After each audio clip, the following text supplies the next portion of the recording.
Good evening, everyone. Welcome to the Thursday night segment of The Outer Realm. We're broadcasting live here on the United Public Radio Network 105.3 FM from the beautiful city of New Orleans. We are fully sponsored by the amazing people over at Folgers Coffee. Just saying, Michelle Millens, I see you in chat. Where's your Folgers? Anyway, also, we are sponsored by Dr. Snick, the Sonic Surgeon, aka Justin Snicker, award-winning composer of Halloween horror, sci-fi, and dark wave electronic music, which can be found literally anywhere that good music can be found.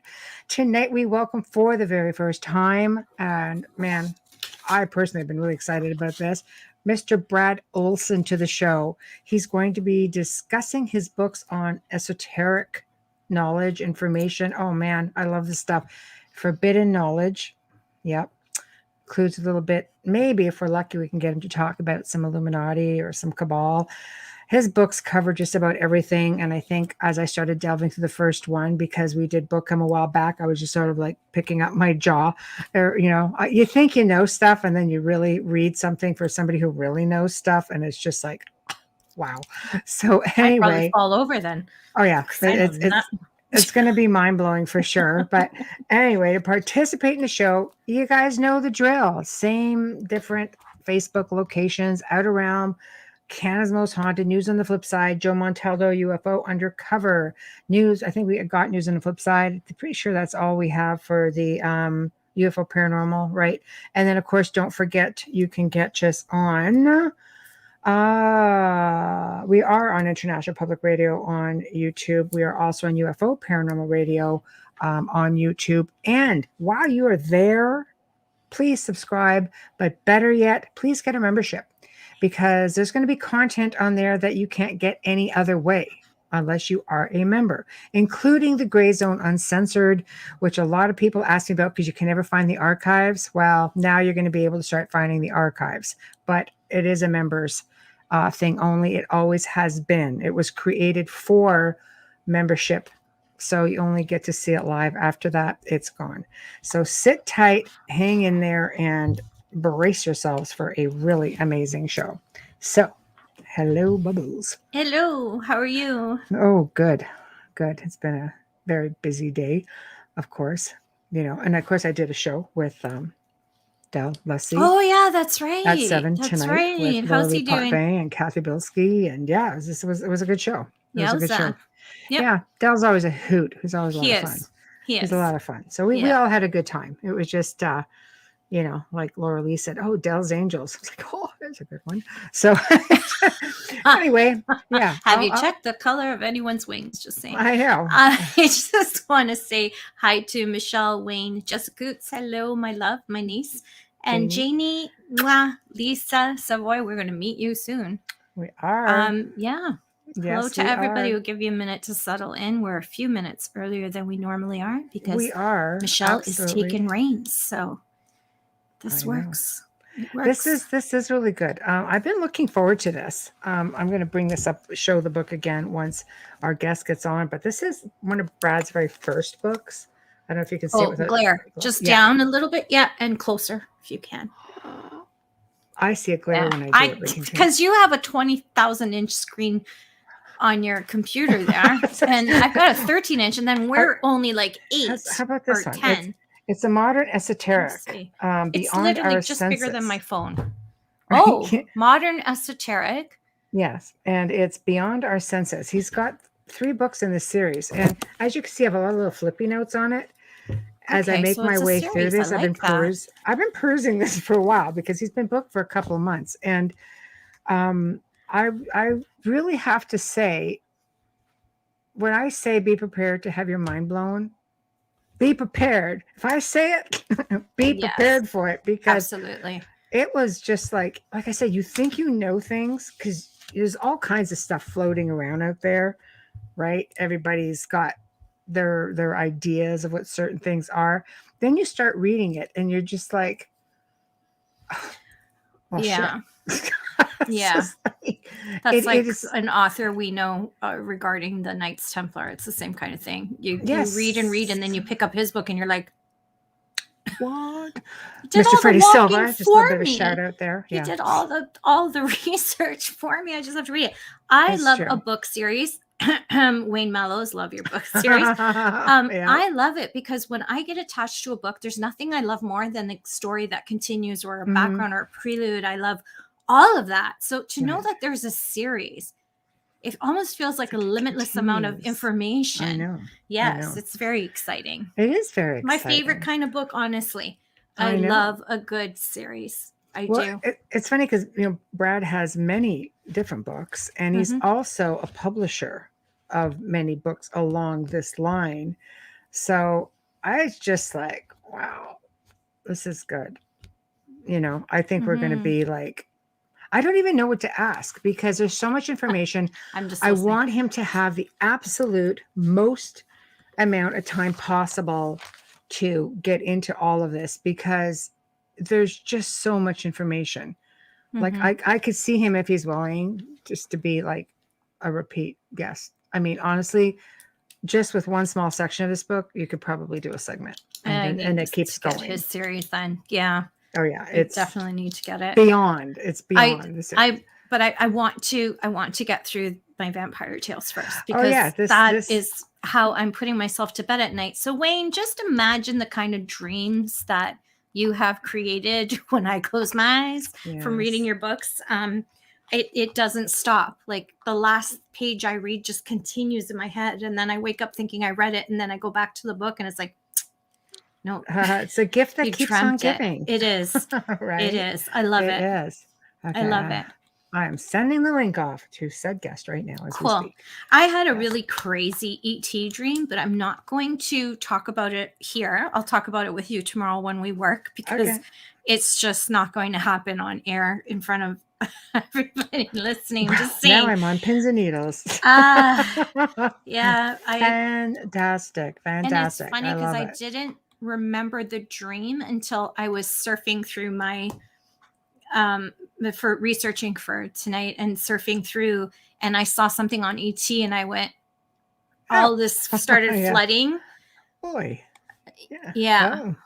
I like it. I can't wait to hear all about it. So I could say, yeah, you need to get his books, Jessica. Actually, it's not, they're not scary. I don't know what to say. They're everything. I think Wayne touches on every genre. Yeah, he touches on everything. The books are so good. Absolutely. So good. Oh, so why don't we get to the bio? I'm going to read off a quick bio for those of you who don't know our guest tonight, Sherry. but you are learning all about him. Hi, Sherry Berry. Right. Tonight's guest, an award-winning author, book publisher, and event producer. His keynote presentations and interviews have enlightened audiences at many a conference, dozens of radio and television shows. Brad is the founder and co-producer of the Weird Street Faire in the SOMA neighborhood of San Francisco. Please welcome Mr. Brad Olsen to our show tonight. Hello. Hi, how are you? Oh, hi. Thanks for having me on. It's nice to be with you guys on the Outer Realm. Oh, thank you. Oh, wow. You've got that radio voice going. Yeah, I know. I like it. A radio voice. Deep and mesmerizing. I was just kind of carrying on about your book. You see all her tabs? Now she's got me hooked. I'm going to buy one now. Oh, no. It's excellent. I was just saying, you think you know so much. And then you start reading something from somebody who really knows so much. And it's like, oh my gosh. Like when I say mind blowing, I really do mean mind blowing. It's hard to even know where to start with something like this because it makes me wonder if people are ready for it. And that's the zeitgeist of the age. It is the Great Awakening. Yes. And on the back cover of my new book, Beyond Esoteric, all that is hidden will be revealed. Just pull back just a little bit. Yeah, perfect. Yeah, I know. Perfect. Got it right up on the back shelf right there. Can we get this book really quickly, and we'll let you do this again at the end, of course. Yeah. Just because I'm there. I have a whole bunch of illustrations, and sometimes I refer to them in the book too. So I may flip back and forth. And wow, look at that! That's all tabbed up. Yeah, it is. You wouldn't be the first. A few other people I know have showed me their book like that. Well, she's a natural-born researcher. Oh yeah. So for me, it's just, this is good. This is some delving. So I know we may mention that we wanted to cover book one first time around, and book one probably could fit in a few segments, but we're going to let you take it. I guess I'm most curious about, since it is your first time on the show, what led you to want to study this sort of thing? Like, and because boy, you really got it down. You want the 30-second reply or 3 minutes? The show is yours. I always say when somebody comes in, it is as much your show as it is ours. So we're going to let you take it, and we'll jump in every now and then. All right. Sounds good. Because they say you should always be able to condense something very complicated to a 30-second elevator pitch. Excellent. For example, if you wrote a screenplay for a movie and you're going up the elevator with a famous director, it's all the time you got. So how did I get involved with this? Yeah, well, that's why I asked how long do we have, because it's kind of a life pursuit, really. Oh, yeah, 2 hours. I started really very interested in especially extraterrestrials at a very young age. Right. Some of my earliest drawings were aliens, grays, and spacesuits and craft in the air. So I think I've had some kind of connection with this other realm. Mm-hmm. In beyond esoteric, I have ET stuff, especially in the second book, Future Esoteric, as well as modern esoteric, the one you have, which is subtitled Beyond Our Senses. So that is the book that basically starts at the beginning.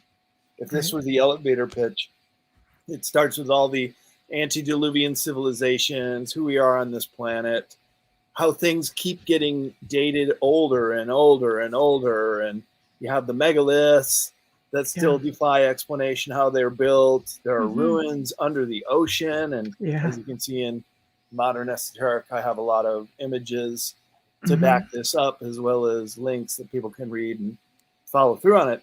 So I guess, and then the longer version of this is I took an opportunity as a younger man in my 20s to live and work abroad. And I was an English teacher in Japan for 14 months. Wow. And like all my trips have been self-financed. So I saved enough money and then just basically backpacked around the world for the next 2 years. Very nice.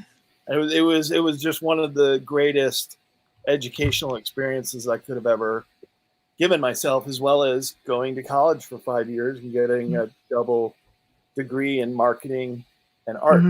So now, doing shows like yours, I'm marketing the art. There you go. I love it. One of the few people that uses their degree. I love it. I love it. As a world traveler myself, I can sympathize with you with being the best gift you can give yourself. Definitely are the memories and the knowledge and culture, the history, all of that. It's fantastic. And in doing so, you really unearth, pardon the pun, some amazing information. So where would you like to start with this? Because I read it, I went through it, and I'm just like, I'm fascinated with portals and orbs. And because people are funny with orbs because they think, oh, it's very natural. There's always somebody to debunk an orb. But I started realizing that these orbs are often seen around cryptids, and they're often seen around UFOs. And your theory really, I have never heard it. And it makes so much sense. So why don't we start off with the history of esotericism? See what I mean? We just go all the way through, because honestly, it's phenomenal. It's I never should have looked up your books, because I saw Sacred Places and I'm dying to talk about that now. I never should have done that. and so that's basically, I'm glad you brought that up, Amelia, because the Esoteric series of books is really predicated upon the Sacred Places series of books that I did right before it. So having this experience of traveling around the world, and now I've been to all 7 continents, including Antarctica 3 years ago by sailboat. I mean, that's a whole story in and of itself. But I included all the information, all the esoteric information beyond esoteric, because that book was still under construction. It took me 6 years to put that one out. It took me 3 years to do modern esoteric, and also 3 years to do future esoteric. So I've been at this for a decade. And before that, I was still traveling quite a bit and going to these sacred places. So books in that series is Sacred Places Europe, Sacred Place North America, and Sacred Place around the world. And I even published a 4th book by a female author named Karen Tate called Sacred Places of Goddess. Ooh. And so having this global worldview and then realizing the treatment that I gave to a lot of these sacred places in my book were only 4 or 5 pages max, because it was 108 per book. So I had to be judicious about how much space each book had to give it balance. So, for example, the Great Pyramid. Yes. 5 pages. Are you kidding me? There is so much more to that. And then you'll see that in modern esoteric, that even the map of where Giza is, and then going into perfectly positioned of all the continents of the world with the cardinal compass points so exact. And then so many other marvels that go into it. As you know, many books have been written on the Great Pyramid, but I included the more esoteric aspects of that monument and others. So it was kind of a springboard, doing the Sacred Places books into the Esoteric series of books. I love it. I love it. So for those who have no idea what esoteric is, what is the base of it? What is it? Where did it originate? What's the deal with it? And that's really where modern esoteric starts. The first section is called Lifeology. And if we could go all the way back to the dawning of consciousness, back from primitive wisdom, even the shaman of old would have held esoteric knowledge amongst their shaman class, or the Brahmins of India, and any group of people, including the mystery schools of ancient Egypt and ancient Greece. These were secret societies, the early formation of, that were collecting this kind of information and keeping it in a fraternal order of sorts. So the word esoteric literally means that information which is kept and held by a select few. Right. And we've seen this come all the way up through the ages, through history now, into Freemasonry and the secret societies that we hear about today, including the Illuminati and even the deep state and the secret government are in many ways esoteric cultures, because they collect the information and don't give it out to the rest of us. So the nature of the word actually changes when everybody starts to understand what these subjects. The word becomes exoteric. And then pretty much everybody knows it. So the cat's out of the bag. But I find the secrets, as you ladies do, so tantalizing. And that's where the real interest lies. Okay. So where would you like to start? Well, it's always good to start at the beginning, isn't it? I say do it. Let's do it. Okay. Well, starting at the beginning on this planet goes a long, long way back. It starts with very high-tech civilizations that once existed on this planet. And keep in mind, there were so fewer humans at that time, maybe only numbering in the few hundreds of thousands at certain times. In fact, when the Toba eruption on the island of Sumatra exploded, the nuclear winter that was created, so this was about 8,000 years ago, maybe even triggering the end of the Ice Age, there were only about 70,000 humans on the whole surface of the planet. Wow. There were as many humans that could fit in some of our largest sports stadiums, interspersed around the whole planet. And so even before that are the civilizations that Madame Blavatsky spoke of, the root races that came from different parts of the planet, and the earliest being the Hyperboreans. And then this then goes back 1 million or more years. And this is why you find, and I showed the graphic of the interconnected gears found in a seam of coal in Siberia, deep underground. And there's so many of these out-of-place artifacts, or upas, as are commonly known. And I'll be speaking at a conference at the beginning of April up in Mount Shasta with Michael Primo, one of the greatest, one of the masters of all this. So one of the great things about speaking at conferences and going up there and meeting my colleagues is this interaction, this exchange of information. So in many ways, we're kind of dealing amongst ourselves in this esoteric. But I'm totally transparent. I believe everything should be known and no more secrets. And that would be the age of transparency if we can get there.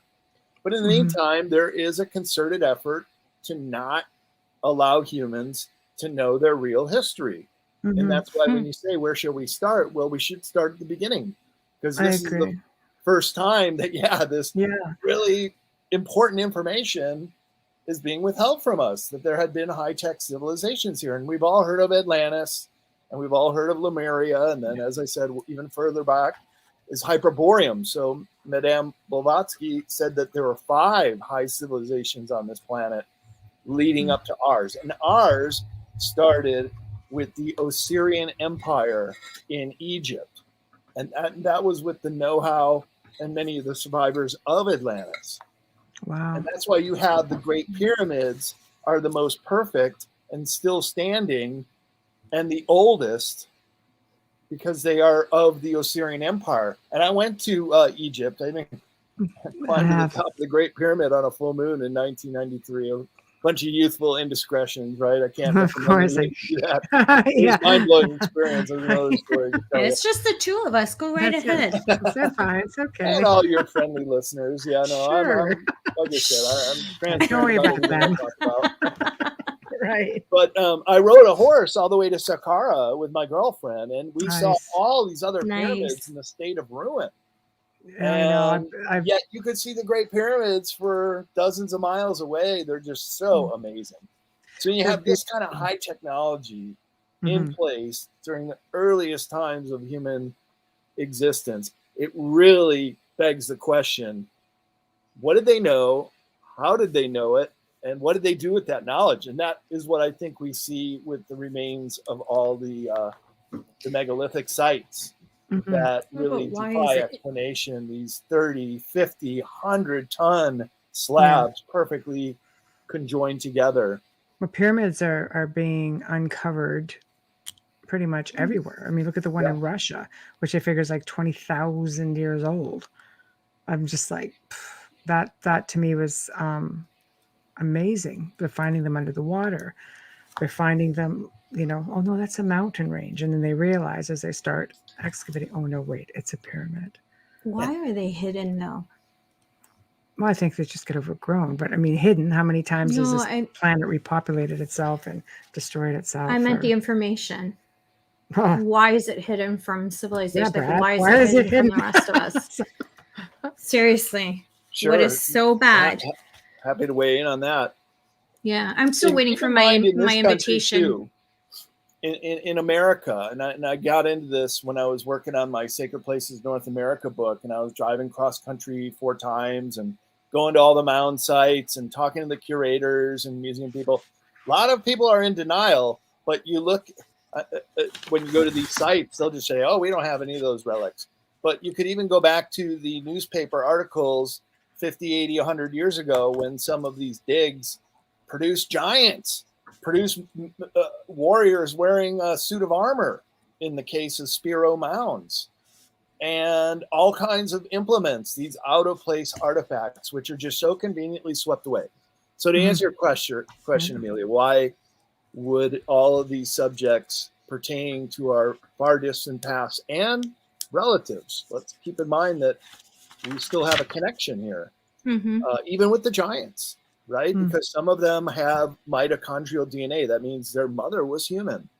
The father, isn't it interesting? The Star Child skull that Lloyd Pye was carrying around and got DNA tested, as well as many of these elongated skulls would have 30 to 30% larger cranial capacity right there in their head, meaning, and so many things that are different from human skulls, much 30% larger eye sockets, larger spinal column area, and no central suture, which all human skulls have. In my new book, I have a chapter called Suppressed Human Origins, and I'll just show you some here. An example of some of the giants are just ginormous. I mean, you can tell that is no human skull. No. And you can do cranial deformation in any number of ways, but you just take what you have and then move it around, right? Mm-hmm. You cannot add 30% more brain mass. No, even squeezing it, because everybody says, oh no, they just did skull binding. It's like, no, I don't think so. I don't think you can elongate it to that point. But I believe the ancients emulated their visitors or their gods, right? So I'm bringing this up just to try to finish answering the question. I think when a lot of these mounds were uncovered in North America, as well as Europe before that, and they're finding these giants and out of place artifacts. Keep in mind, America and Europe, very Christian countries for many, many centuries, right? It's only until now people are kind of questioning things. But even our grandparents were very religious people. And there was this whole notion called manifest destiny when our settlers were going across the West and basically taking the land, and 40 acres and a mule that was supported by the government. Mm-hmm. Native Americans were considered savages, that their culture was not worth preserving, and they didn't want to recount it as history of this continent. So there was a wanton disposal of so many things historic that just got thrown away. And it was mainly, and this is the answer to your question, why was this stuff being covered up? And this also includes ancient civilizations. It didn't really go along with the stories of the Bible that most people believed in, at least the leaders of this country that were the generals and so forth that were actually doing the kind of work that Manifest Destiny provided this country. But it was also very difficult to explain. How were giants living in this continent? And then maybe did they have some kind of claim to this land as well as the Indians did? So they wanted to just try to say, okay, all bets are off. We're here now, and we're going to just take what we want. And if you're in our way, we'll make sure you're not anymore. And so genocide happened in North America long before the Holocaust and many other genocides around the world. I mean, it's just, that's part of why we're living on Prison Planet, is because so much has been kept to us, and because we're just provoked into fighting each other and killing each other all the time. And it's a good distraction. What has to change. It's a good distraction from actually trying to seek out the truth. So as we go further back, we get into the Anunnaki. Because let's face it, all the ancient Sumerian texts and all of this information has been found. Now you can't really ignore that, as sure some would love to have tried. So do you think we stem and come from the Anunnaki, as some believe?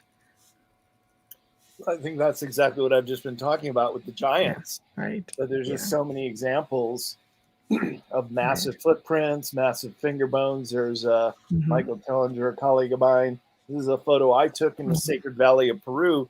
There are museums where you can see the elongated skulls. Right. What you're looking at is something that is human-like, but not quite human, and in many cases much, much larger than we were.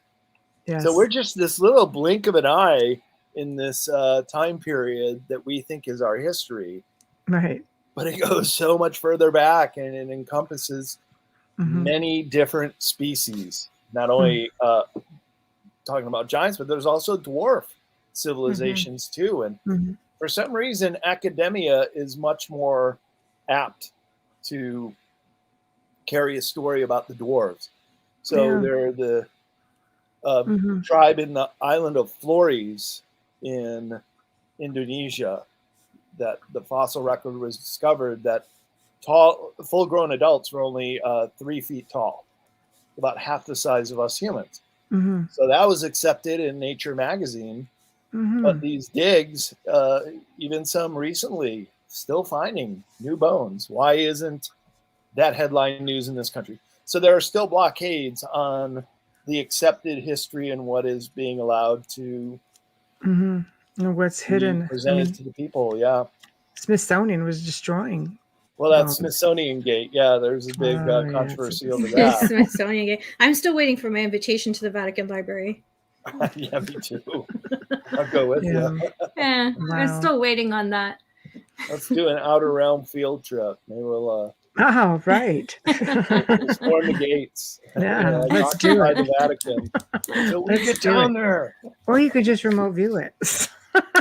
Yeah, no, I want to feel and touch it. I want to touch all of it. I don't just want to see it. I want to touch it. I want to smell it. I want to experience everything. And I want days so I could go through all that stuff. I don't know. It does without interference. That's all I'm saying. I'm not asking for much. I don't see what the problem is. Not much. You know, I mean, my uncle's a deacon. It still doesn't work. Can't even get in through the back door. So.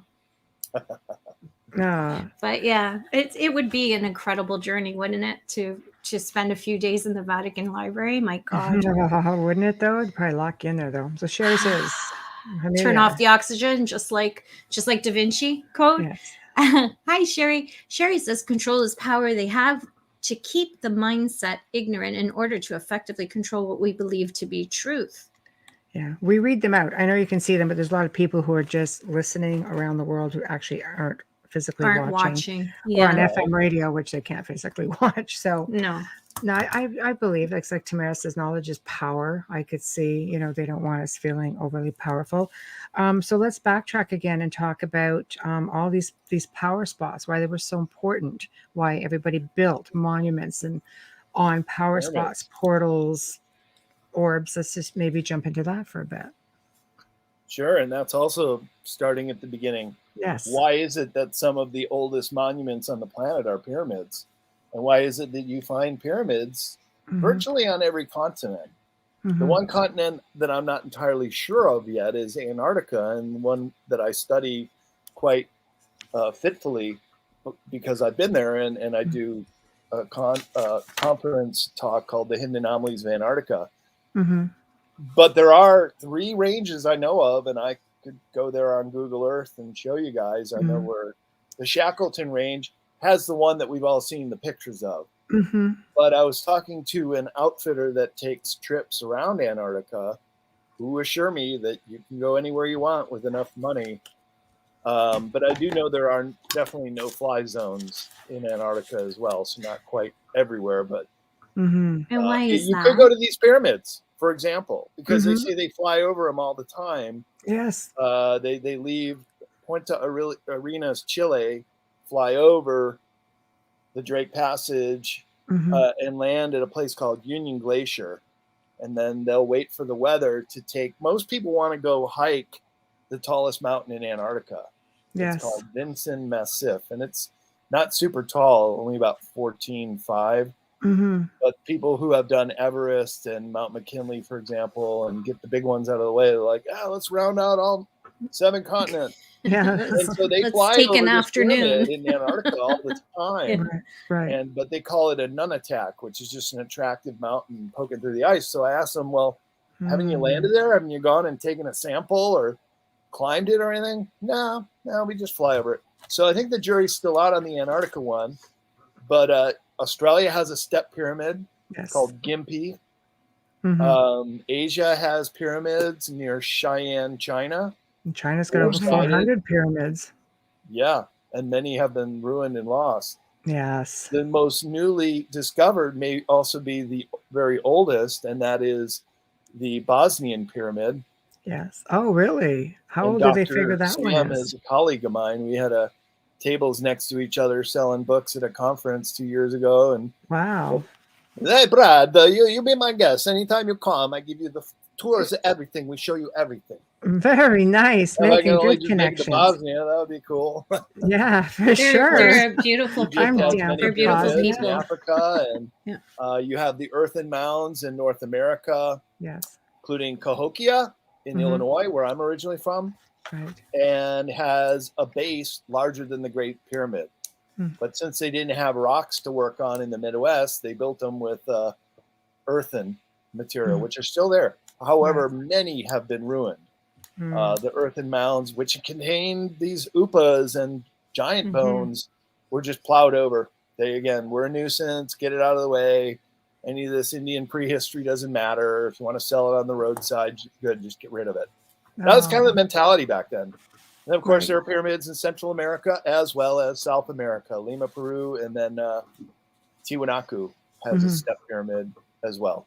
So pyramids on all continents. And it turns out, as you pointed out, Michelle, they are at energy ley line nodes on this planet. It's like a leaf has veins in it, and where the veins cross over are these potent energy points, yin and yang energy, also in the planet Earth itself. And if you can just imagine what the planetscape would have looked like before any development, perhaps our primitive ancestors would have been able to see a lot more clearly where it is that this pyramid was going to be built. Or another example is, starts out with a grotto, which then becomes a pagan shrine, which then becomes an early chapel, which then becomes a church, which then becomes a massive Gothic cathedral. That's exactly the storyline at Chartres, France. They just stick to and build over these same upon a spots. sacred place. That's right. So what makes these power spots? I mean, you can understand a pyramid. I mean, a lot of people believe they have a lot of power because of the shape alone. And, did they have ET intervention? Because, I mean, back then, let's face it, it's not like you can see from above to line these up with certain, constellations. Do we think that are they built by humans? I guess is what I want to ask, because it's a question. It's a big one. A lot of people are like, oh no, humans could not possibly have built these. And mainstream archaeologists will say, no, of course they did. So let's just go with the Great Pyramid for argument's sake, because it's the one everybody knows. Do you think they had help in building it, or that it was built by civilization way, way back? I mean, let's face it, the Sphinx is way older than they think. Are the pyramids also? Exactly. I saw a very compelling documentary suggesting that the middle pyramid at Giza was the first constructed, even though the Great Pyramid has the internal structure more than the middle pyramid does, and in so much contains more mystery. But the original Valley Temple, starting with the Valley Temple, which would have been right on the banks of the Nile, is built with massive megalithic structures. And that has a causeway up to the middle pyramid. That is also where the Sphinx is. So the same weathering marks on the Sphinx, which Dr. Robert Schoch and John Anthony West conclusively determined must have been created by water erosion when Egypt and the Sahara Desert was a jungle and was getting quite a bit of precipitation, which it barely gets any these days. Right, it's way. And so this Valley Temple right next to the Sphinx, also massive, some of the largest hewn stones in Egypt, and the same type of watermarks as the body of the Sphinx has, suggesting, that they're, as I mentioned earlier, the predecessor to the pharaonic era in Egypt, the Assyrian Empire, including the pyramids themselves and their orientation, almost a dead ringer to Orion. And so perhaps the progenitors of the pyramids and that technology worked with humans. Perhaps they were part Anunnaki or part extraterrestrial humans. Humans were supposed to have had 12 DNA strands originally, that we got those worked out of us through interbreeding and so many other things. But there's so many weird things about the human genome too. Oh, please, let's get into that. That's a whole other one. Yes. Because this is the Rh negative blood factor. Do you guys know about that? Oh, yes. I absolutely do. But well, maybe you can tell me what you know about it, and I'll add to it. Oh, no. This. I like you. I'd like you to do it. But, very, very versed in it. So I can definitely. I'm living it. So. Yeah. I'm living it too. Yeah. I'm Rh negative blood type family, as all three of us. Yes. A lot of people are. Who find this stuff interesting, right? Don't you see that as well? Absolutely. And my relatives who also are the ones who are following this stuff closer than the other ones that aren't. So as you know, or just to give your listeners a little background, Rh negative blood is derived from an abbreviation of the rhesus monkey, which has positive, all of them 100% Rh positive. So all the great apes, positive. So there is some truth to Darwin's theory that we did rise up from the apes. But the monkey wrench, funny that term, folks, monkey wrench, is this RH negative blood, because what that means is devoid of any of those markers to the great apes. Okay, so then, well, where'd that come from? Right. And how is it that there's certain pockets of it where there's high concentration and other parts of humanity where it's virtually like the Basque non-existent? people. Everybody's RH positive. Yeah. And RH negative blood can transfer through generations, much like our eye color or hair color. That you can have a kid that has brown eyes and brown hair, even though you have blue eyes and blonde hair, but then their kids will have that trait as well as RH negative blood. Right. So what makes it really weird to me, this is the kicker, how we may have this interbreeding going on with the human species. That mothers who are pregnant, mothers who are RH negative blood, pregnant from a man who is RH positive and carrying an RH positive baby, if it matches the blood or when it's born, some of that blood contaminates the baby, they die. Yes. Well, now there are treatments where you can prevent that. But my Uncle Douglas died at 5 days old. Yeah. Because they did not have treatment for it when he was born. I remember and having what to they take call the the blue shots. baby. Yeah, you have to have globulin shots at 6 months pregnant. Right. Yeah. And so you can prevent it. Didn't have that 75 years ago, though. No, it's true. That's true.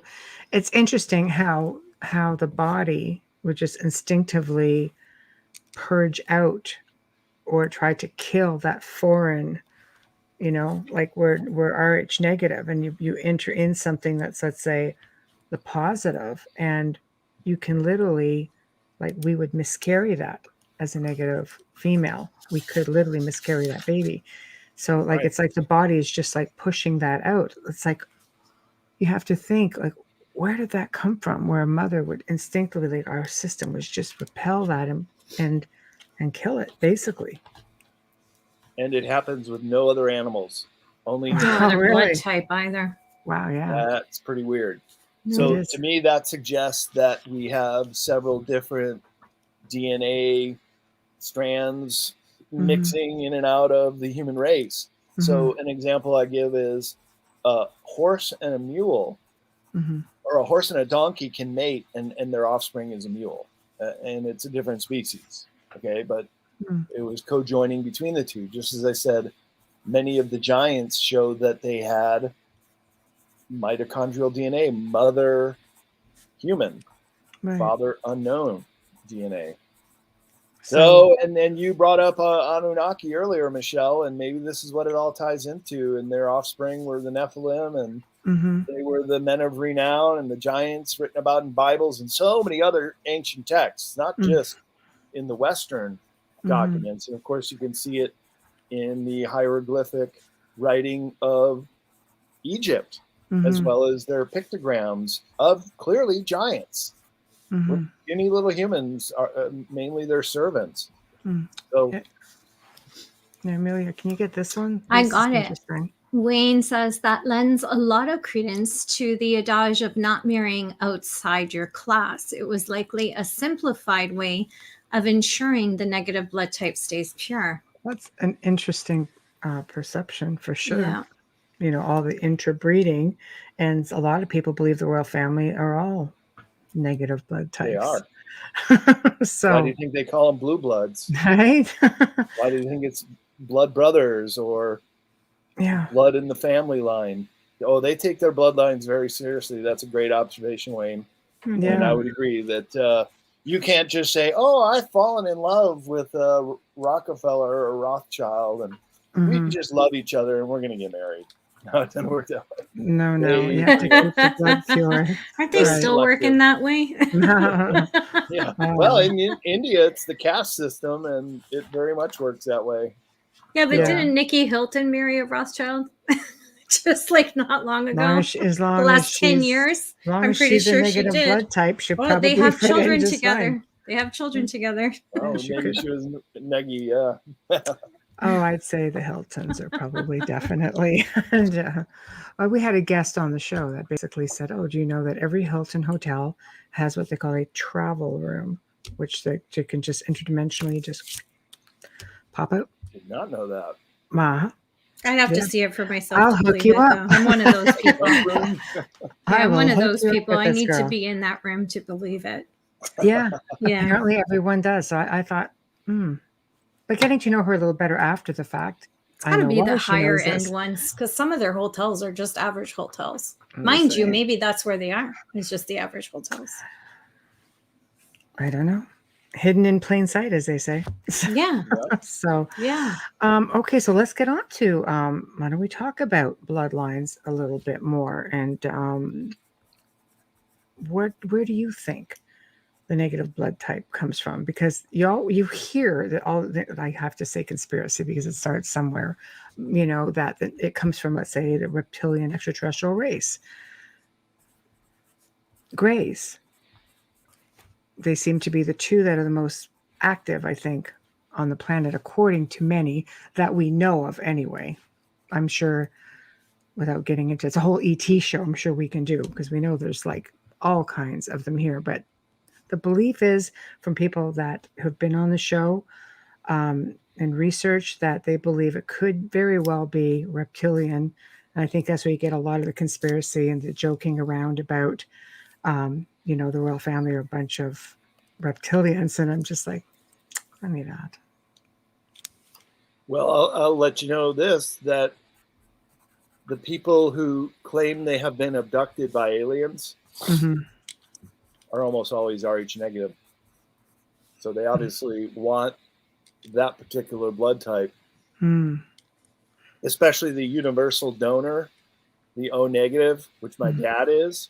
And he has been his entire life the most sought after blood type. Yeah. And so this is really weird. So my dad can donate to any single human being on this planet. But if he were to get any other blood other than O negative, it would kill him. Yeah, I've been there. Yeah, are you O neg? Yeah, emergency surgery was when they found out at Toronto General. They're like, yeah, she's losing a lot of blood. We have to do this quick. Yeah, it's frightening. Well, some people that are O negative will even donate their own blood to just have it on reserve. Yeah.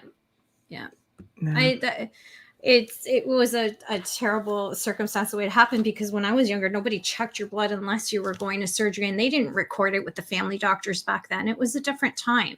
So when I was 18 and I had this ovarian cyst just coming out of nowhere, it was like, she's lost a lot of blood. We have to give her transfusion, which was around the same time of the AIDS thing, which is why I will never forget it, because I had to be tested over and over again, because the tainted blood thing happened in Toronto shortly after my surgery.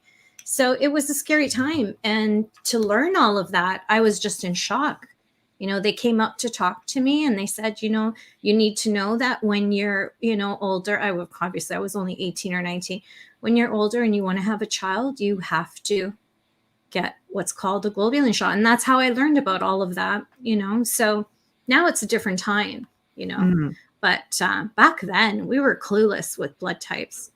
Well, I don't think people even knew. Like with my parents back when, I'm not going to date myself, but the fact that they were both negative blood types and somehow found each other when there was only 3% of the entire planet. Wow. The doctor was gobsmacked going, how the hell did you two even find each other? And it's truly now, at least we're like, what would you say? 15% population? 20%? Yeah, it's about 15% of the world population are each negative.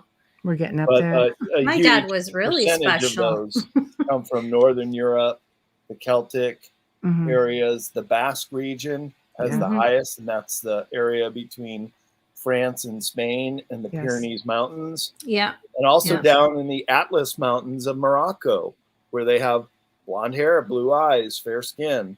They don't look anything like the rest of the African population.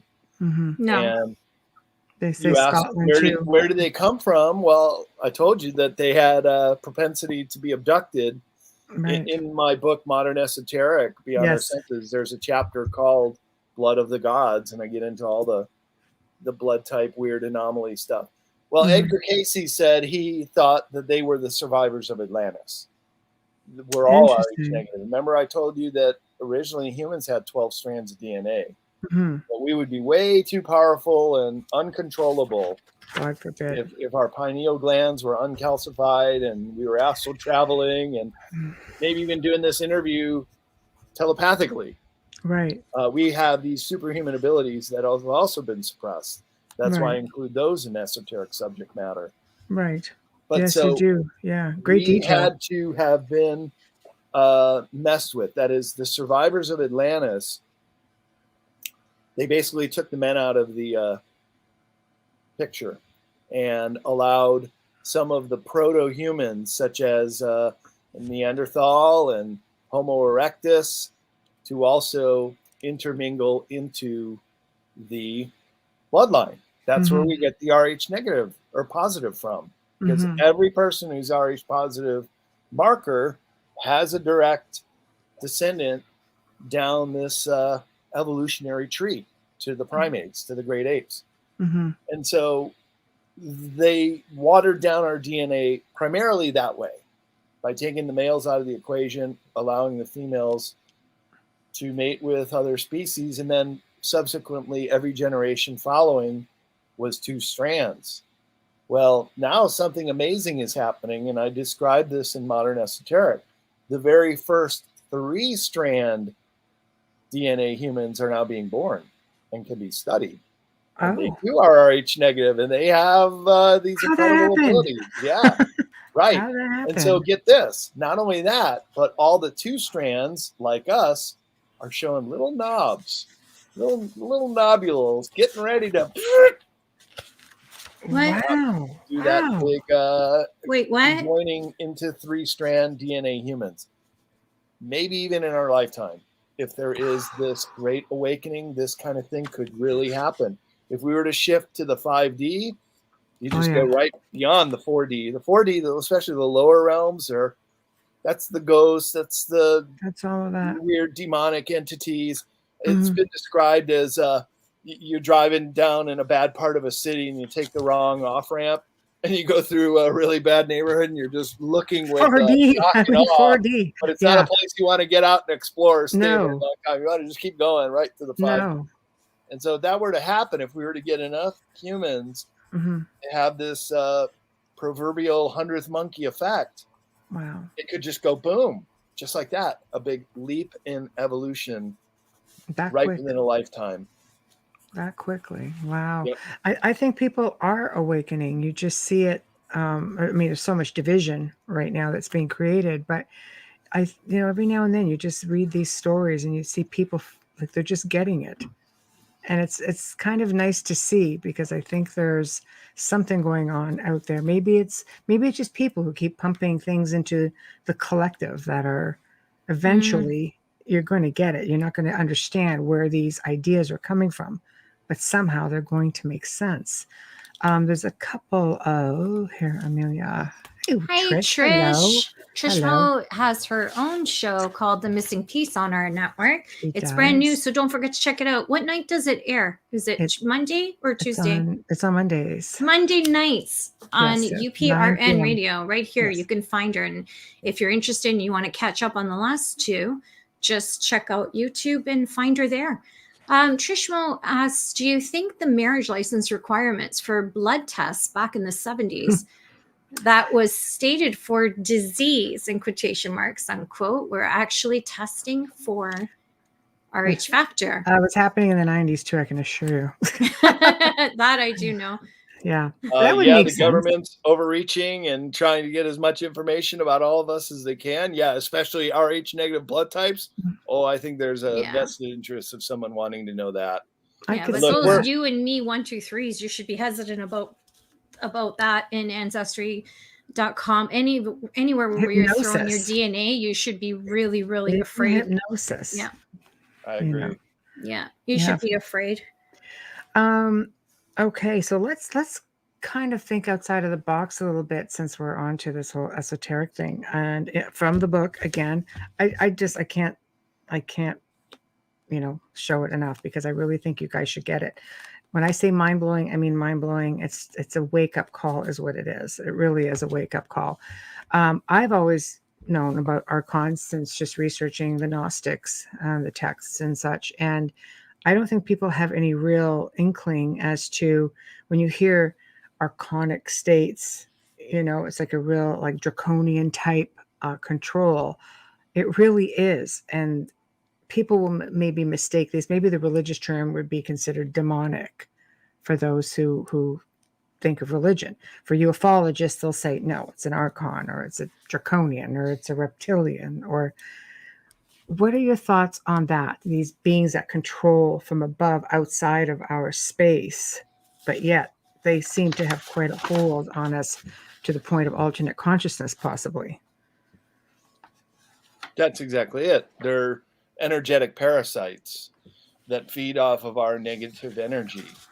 And one of the reasons why planet Earth has been so enturbulated and engulfed in wars and poverty and malnourishment and abduction, child trafficking, to adrenochrome, to all the nasty is basically we're livestock in more ways than just our flesh and blood. But energetically, we are a food source to this archonic network. Right. And if there was one thing that I could impart to people that take away from this interview, is you have to understand that they're out there and they will feed off of your negative emotions. They love that. Why do you think we're always in a state of war? Why do you think happy people aren't really affected by them? Because you have to basically step away from them in so much that you don't feed them. Right. So it's been said that you brought up the reptilians and the grays before. Reptilians, yes, they're also a locust type species that do not want to ascend to 5D. They've been given many opportunities, won't do it. They prefer to just rape and pillage and go planet to planet as they've done and as they are doing here. The gray aliens have many different species, and there are many species of reptilians. But let's just keep it here on planet Earth. Right. The main grays that are here are inner terrestrials. Oh. So notice how we've always thought, oh, look to the skies. The craft are going to come down. They're extraterrestrials. No. Well, what if they're right here, right now, and they were born on this planet in the same way that we were? So that is their workaround of the Prime Directive. That's how they've been able to do what they've done for so long. They're not violating these universal laws. Well, in a way they are, because they've overreached, but they are of this planet underground. Okay. So we already know there's over 100 deep underground military bases. So just on that basis alone, know that there's an underground network. But there are also these legacy bases that are very, very old. And I'll tell you a few. There's one in the Solomon Islands. There's one in the Aleutian Islands. There's one in Mount Shasta. And there's one under Dulce, New Mexico. And that's the one I feature most prominently in Beyond Esoteric, because that's where a lot of abducted people end up against their will and are part of human experimentation. So what's very important to understand is that to these archons, some of us do become a food source to them. Reptilians, for example, prefer adolescents before we get too many toxins in our body. And yes, they do have a taste for human flesh. The grays, who are all test tube created, that's why they don't have a soul. They're born here in test tubes at Dulce, New Mexico. They need certain fluids from our body. And Phil Schneider even talked about this in 95, and I profile him in Beyond Esoteric. Right. The strange story of Phil Schneider, and saying that they were extracting adrenochrome and other glandular fluids. Which the that's why with cattle mutilations, one of the commonalities is they have removed all the red blood cells and they core out the soft tissue with laser precision and laser tools. And those bodies of 1,800-pound carcasses of bulls are found in a snowy meadow with no footprints, as if they've fallen from the sky, and sometimes have broken branches underneath them from hitting the tree from coming down. So this is happening, and this is what it's all about, that there is a concerted effort to keep humans blind of this so they can keep feeding off of us. As soon as we wake up and understand that we're not going to take this anymore, it's game over for them, including the archons. And that's why with the Great Awakening, it's also a changing of the human mind to the point where we can eliminate depression, despondency, anger, hatred. I do hope and believe that this is possible in our time. Yeah, we'll put it under quotes. But if this great shift is possible into the 5D, if we're going to just skip right over the archonic realm in the 4D and just we're getting out of here, bowl them over. It's over, and that is the human ascension, and that is that point where we may start adding strands of DNA as well. But I do believe it's a group effort here, that we're all in this together. We're all the human race, right? Exactly. Keep this. Here's something that you guys will find a little perspective interesting, and this goes along the lines of lifeology and modern esoteric. Consider humans right now, at this day and age in history. We have people living off planet. We have humans that are on bases and in space stations that are humans. They're still humans, but they're out in space, right? And even new children being born off planet. At the same time, right here on Earth, we also have Stone Age people living in the deepest depths of the Amazon or in some of the highland valleys of Papua New Guinea. So we have Stone Age humans living concurrently with a breakaway civilization. And then all of us humans somewhere in between. I mean, that is perspective about the incredible age that we find ourselves in. And if we were to do this great leap forward, this great shift, does that mean all the Stone Age tribes would all of a sudden just be activated and have an awareness that there's some humans like us off planet? Wow, I mean, that's a whole other show. That literally is a whole other. Well, I mean, if you think about it, we should have been able to evolve. You know, if you look at like Gene Roddenberry's, you know, because they believe he met with the Council of Nine, right, et cetera, and that Star Trek was a way to bring us in to the mindset that this is a possibility. This can happen. You know, when you think about that, we have been suppressed to the point of we should be at least a little bit closer to that. I mean, everybody should be, not just certain people. And we're not. We're just kept in this, like you say, the prison planet, under the thumb of certain people. So that will take us a little bit onto another level. I'm trying to cover as many parts of this book as possible because it's really fabulous. I really enjoyed this book. It's so full of information. So let's jump away, you know, from the archons, and let's hit the powers that be, the ones that are working with these beings, getting into, I mean, they hold all the ancient secrets of magic, of the occult. And I'm going to say it. The church, a specific church, are okay. Dang it! I'm a recovering Catholic. I'm just going to throw it right out there. No, I completely believe that they are the guardians, self-proclaimed guardians, because they've held this information from everyone, and I truly believe that they're all in on this and keeping us literally suppressed. We are beings of light, having a human experience that we're not getting the full potential of a human experience. We're slaves. Yes. And the second section in modern esoteric is called control.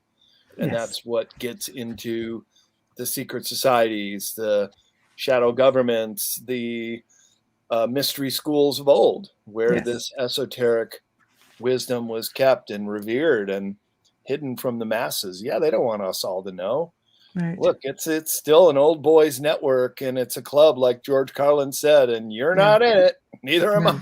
No. I miss But him. we can look with amazement from outside and try to make sense of what they knew and how they knew it, how they used it. But it has been to really lock down the consciousness of the human race for as long as possible. And this also has to do with who we are as spiritual beings inhabiting these human bodies time and time again. I was very, very fortunate to have spent several years living in Asia and learning about Buddhism, Hinduism, reincarnation, looking at all the great philosophers and markers along the way that we can get a worldview, and finding that the Eastern philosophies really had it going on. They were much more advanced. But we have masters who have come through the West as well, like Jesus Christ. He had some amazing things to say. In fact, one of my favorite books is called The Parallel Teachings Between Buddha and Jesus. Yes. And when somebody speaks the truth, no matter what language, what time, what century they said it, the truth always resonates. So an example I give is consider the truth kind of like a pole, right? It's a constant. It's always going to be there. The laws of gravity are always there. They're always immutable on this planet. It is the way it is. Now, you can wrap it up a whole different ways. In fact, you can even distort gravity with UFOs. That is one of the ways they're able to manipulate gravity and fly.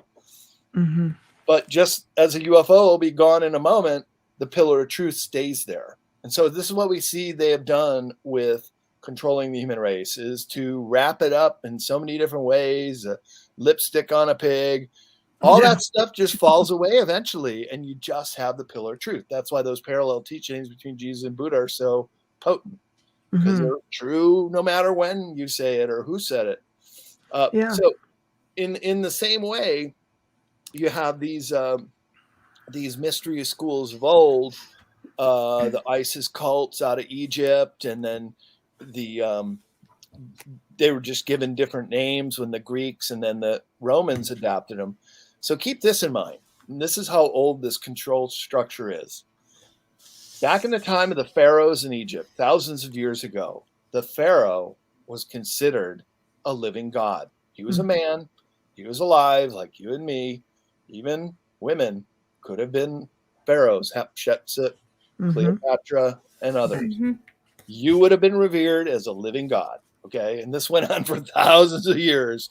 So then Europe took over, and the Roman Empire conquered the entire Mediterranean basin, all the countries around it and beyond. Right. Then the Caesar in Rome was a living god, and he was referred as such. So you better obey what Caesar's orders were, right? Right. Well, now what do we have today? We have the Pope in Rome, of all places, with an ear to God. Yes. He's got it going on because he's the one who talks to God regularly, and he's the one that dispenses to us. So you can see how religion has been part of this control structure. I always thought the Pope was just there to make sure St. Peter doesn't come back.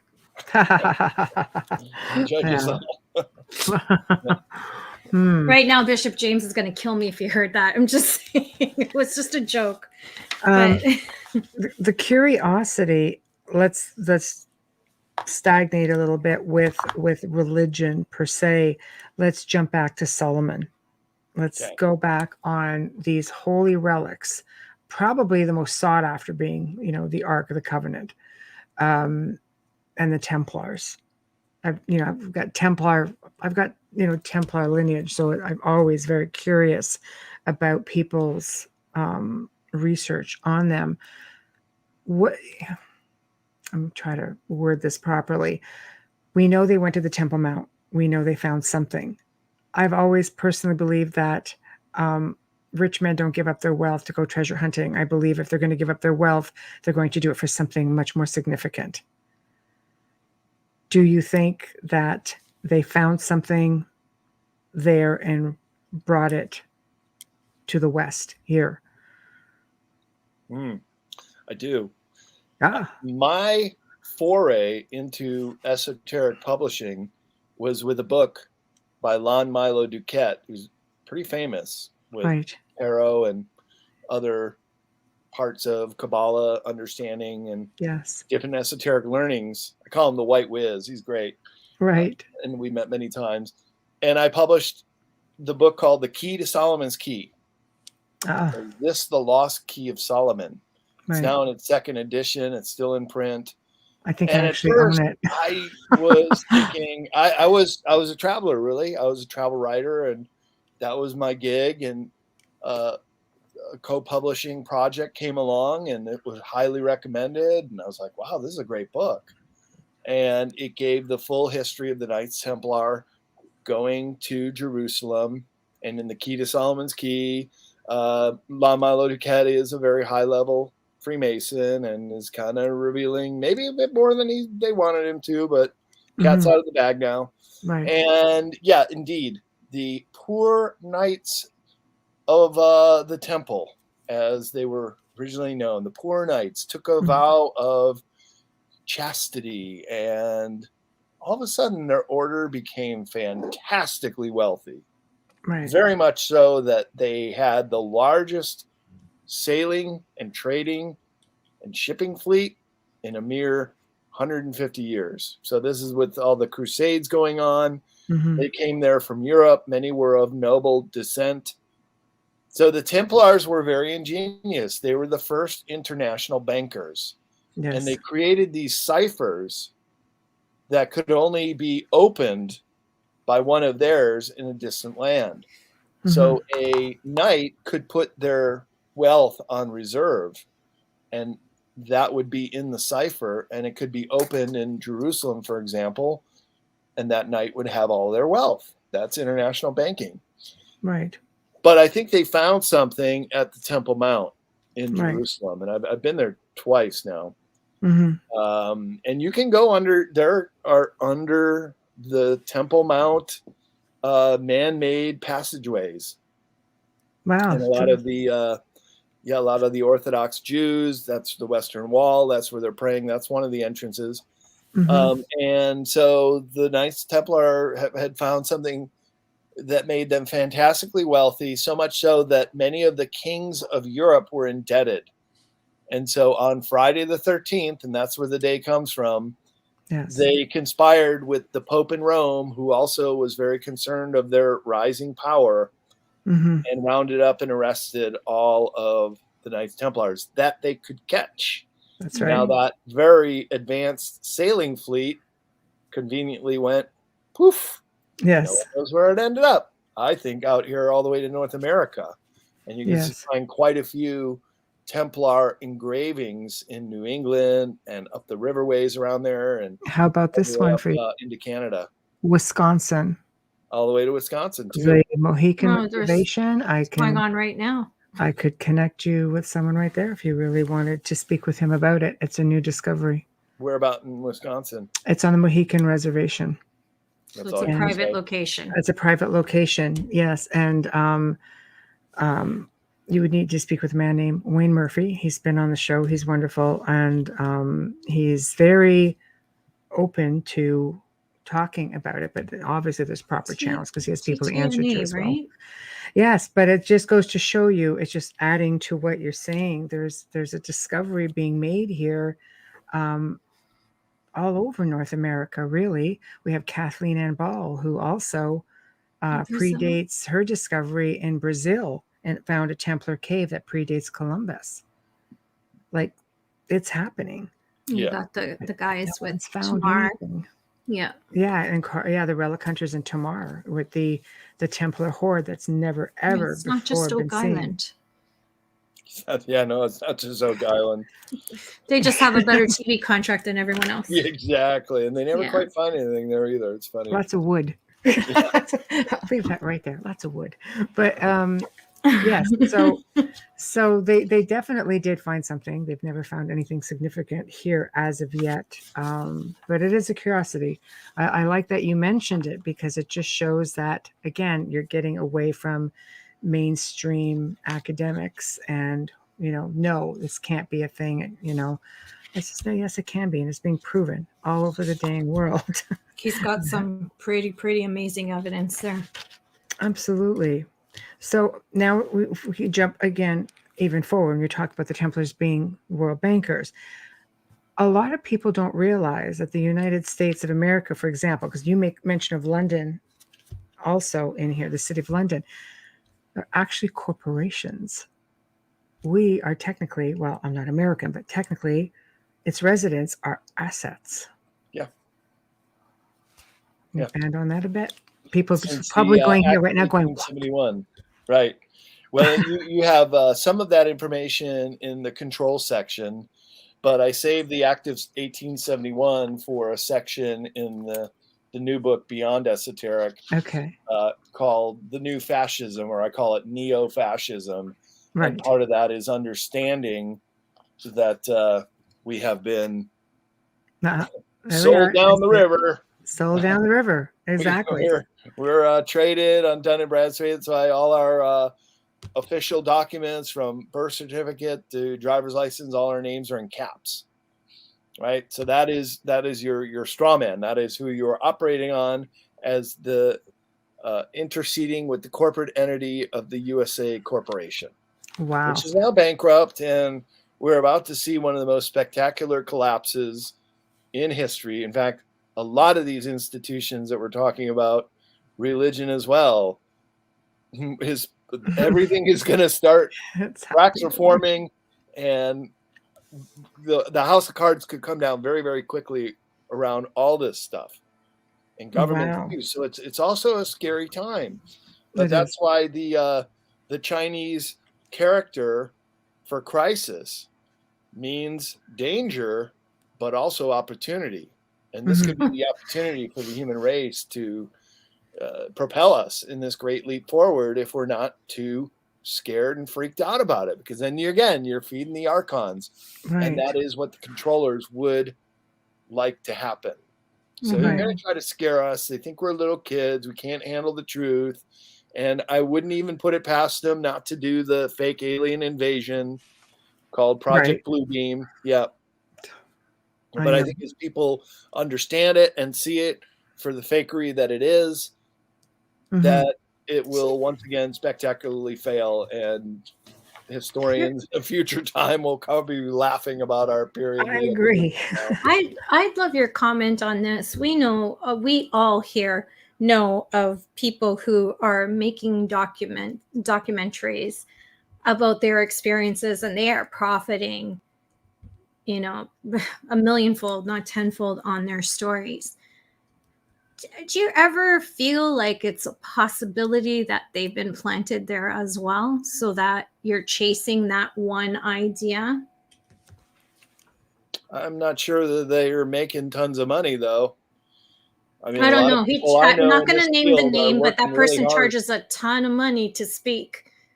Oh, no, not really. Yeah. I mean, I go to conferences all the time. I hardly ever even get paid. I do it. No, he gets paid. I guarantee you. I don't want to say it on air, but you do know who I'm speaking of, right? It goes by Doctor. Either way. Okay. Sorry, Michelle. Go ahead. No, you go ahead. What you're trying to say basically is that some people, whether making a lot of money or not, I think there's going to be a lot of distractions. I think, and I hate to say it, but sometimes when you get these big protests, for example, they've been doing this for 2 years. I wonder if it's often a distraction for something else we're not seeing. And I think what you're trying to say is that we're being, people are pulling us into different directions, maybe for the wrong reasons. Mm-hmm. Is that what you're? Yeah, that's what I'm inferring. Like, is he really speaking about his experience, or is this not just him? There's a few of them like him that are running on Netflix, and people really are taken in by them. And I wonder if this is a great distraction because we're getting too close to the real story. Yes. Okay. Well, didn't the Bible say, beware of false prophets? There would be people that are going to say they know what they know. I always say, look, if I am wrong, I'll admit it and apologize and try to always just be on the up and up and positive. But as far as false flags, I mean, they just don't work anymore. Because we're awakened to them, and we've been tricked so many times. Yeah. And there's still no justice for 9/11, and many of the mass shootings were fake, and you can always see the agenda behind it, what's driving it, and what they're trying to get out of it. And it was BLM and Antifa a couple years ago, and now you get a bunch of Canadian truckers, and they're worse. They're the terrorists now. I heard America starting on the 23rd. Just saying, but gonna be an interesting next couple weeks and months. I'll tell you that. But if anything, it's we're still some sort of an inspiration for unity, though.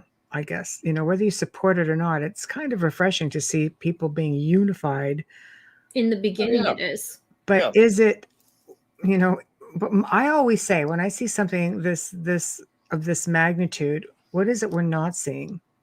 Like, what are we being distracted from while we're all focusing on this? Is there something going on in the background? Because always.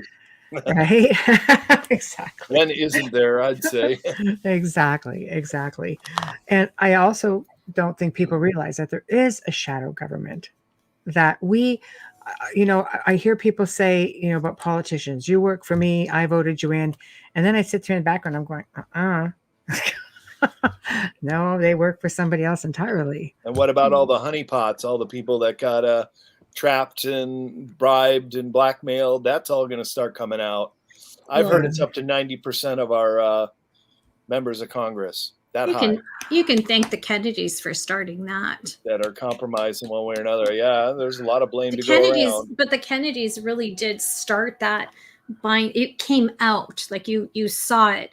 It was in everybody's faces because of who they linked themselves with. And then they went after them. That is very common of politicians nowadays. Without getting into politics, good Lord. But my point with the documentarian is that, sometimes I wonder, because the first documentary is so sincere and you're grabbed, it pulls you in and you're like, oh my gosh, she's so right. And then you watch these other documentaries that any of them make, and you're just wondering, who's paying you to put this out? Like, it's getting to the ridiculous point. And is it just because you don't want anyone else to find out what's really happening? And they were all being promoted at the time of when we were supposed to get the so-called disclosure. They were being heavily pushed then. The disclosure thing makes me kind of laugh a little bit with the military, because you have people with camera phones getting amazing stuff. And you look at the military, and here's our TikTok, and you're just like, what is that? What is it exactly? People are getting pretty amazing things. You can't with when you're sitting here with a camera phone that takes better pictures than many cameras, and they're capturing things in the sky, and they're having these really amazing experiences with ET, so to speak. Interplanetary, wherever they're coming from. There are actually people having phenomenal experiences. They're not all scary. And yet again, military and government, no, fear it.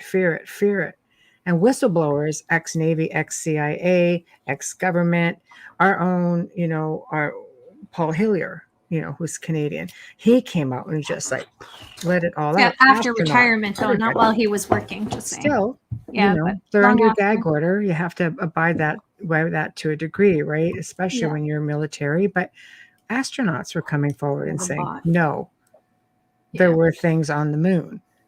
Yeah.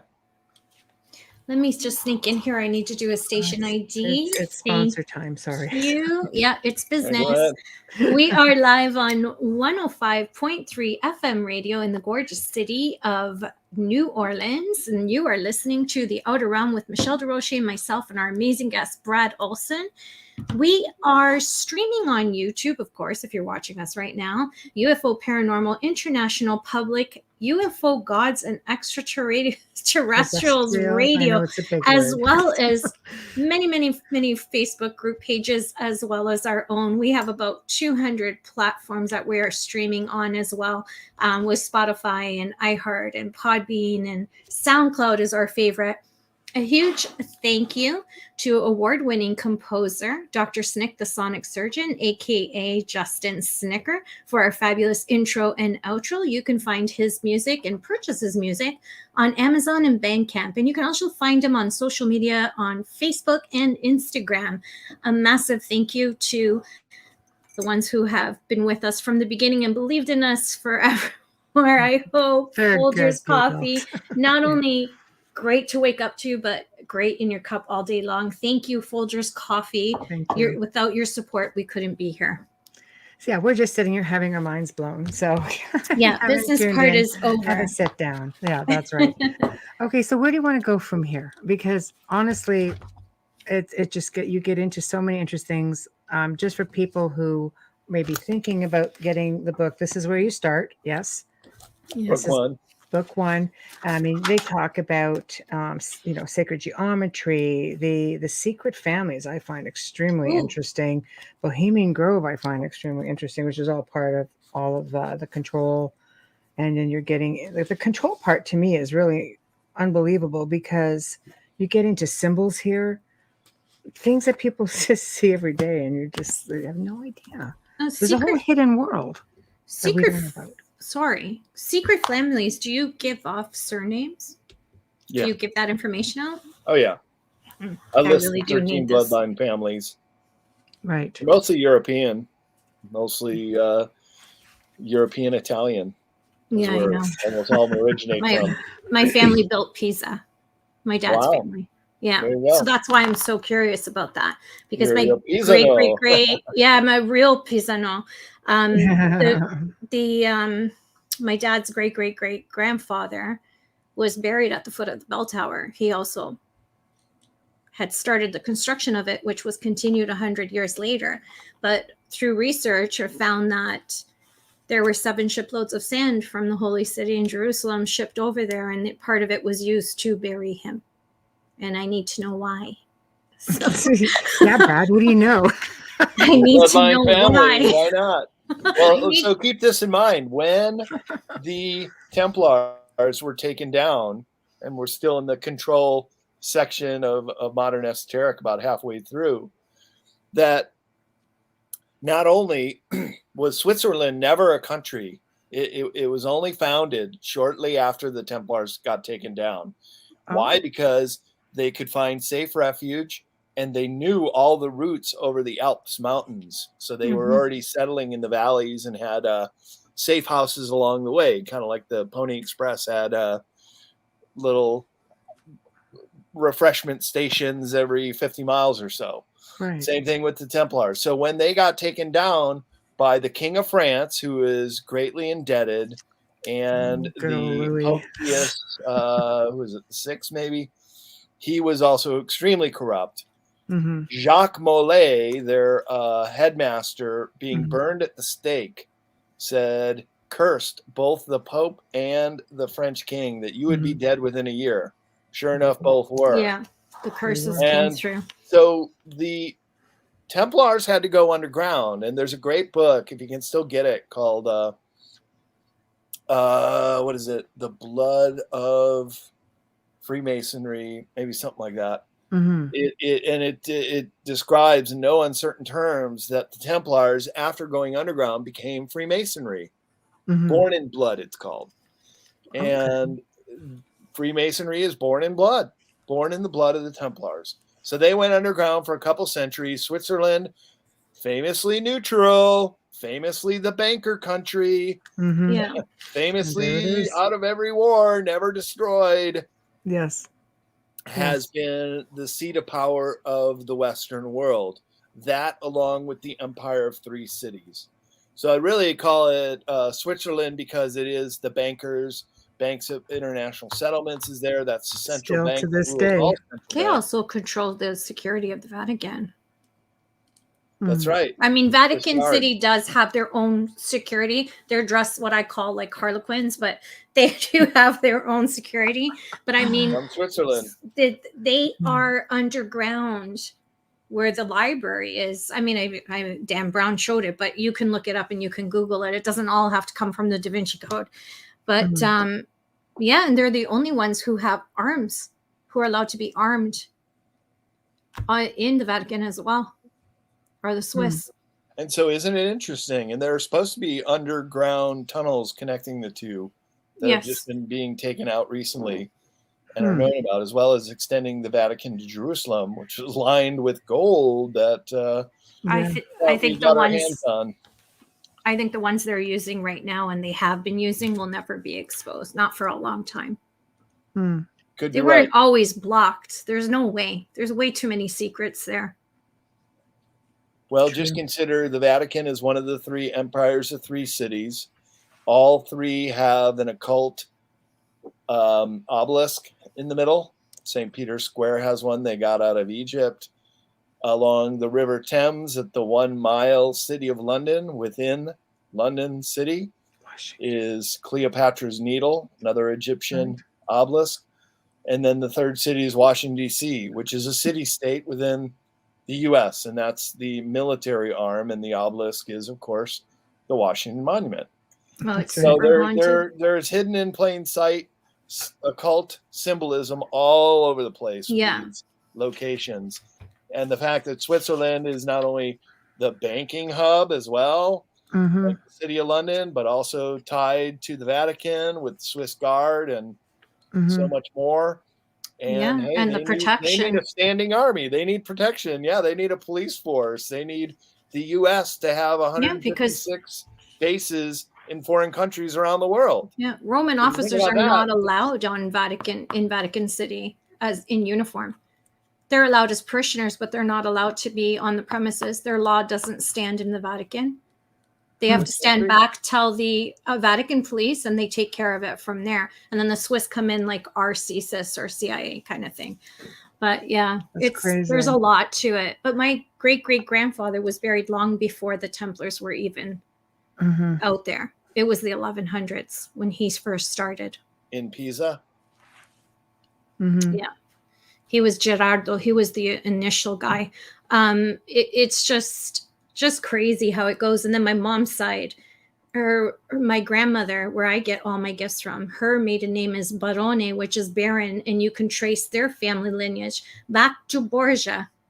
I'm just like, I really need a year with a few historians to figure out, because it makes a lot of sense on why I am crazy like I am, but I need to understand more, because I used to think that it was all one-sided till you start doing that research. And having an uncle who works in the government does help, but you're limited as well.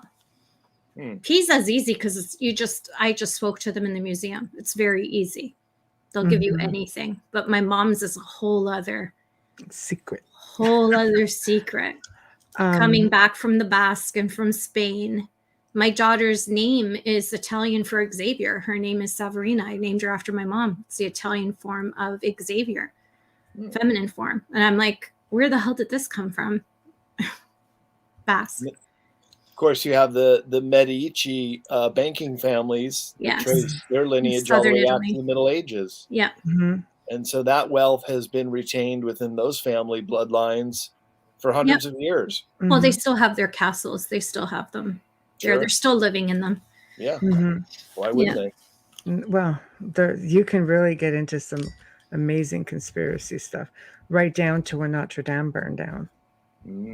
All this money surfaced. If I could only have been a fly on the wall, then I want to watch everything going out of there.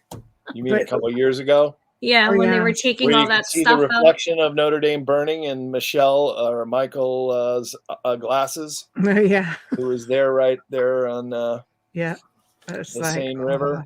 Hamilton. Hello. What are you doing up so late, my friend?